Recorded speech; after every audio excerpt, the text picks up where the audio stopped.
गुळाच्या नावाखाली काय विकलं जात होतं? सांगलीत एफडीएची धडक कारवाई, 4.25 लाखांचा गुळ जप्त.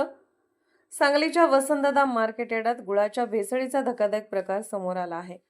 गुळाच्या गुणवत्तेबाबत संशय निर्माण झाल्यानंतर अन्न आणि औषध प्रशासनाच्या पथकाने धडक कारवाई करत तब्बल 4.25 लाख रुपये किमतीचा गुळ जप्त केला आहे.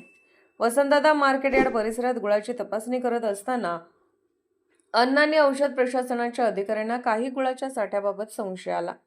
त्यानंतर संबंधित गुळाचे नमुने तपासणीसाठी घेण्यात आले.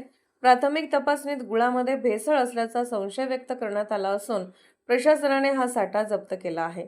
या कारवाईमुळे बाजारपेठेत खळबळ उडाली आहे. गुळामध्ये नेमकी कोणत्या पदार्थाची भेसळ करण्यात आली होती आणि हा गुळ कुठून आणण्यात आला होता याबाबत पुढील तपासणी आणि अहवालानंतर अधिक स्पष्टता होणार आहे. दरम्यान अन्नपदार्थामध्ये भेसळ करून नागरिकांच्या आरोग्याशी खेळणाऱ्यांविरोधात अशा प्रकारे कडक कारवाई करण्याची मागणी होत आहे. सांगलीच्या वसंतदादा मार्केट यार्डात झालेल्या या कारवाईत 4.25 लाखांचा गुळ जप्त झाल्याने गुळाच्या शुद्धतेचा प्रश्न पुन्हा एकदा ऐरणीवर आला आहे.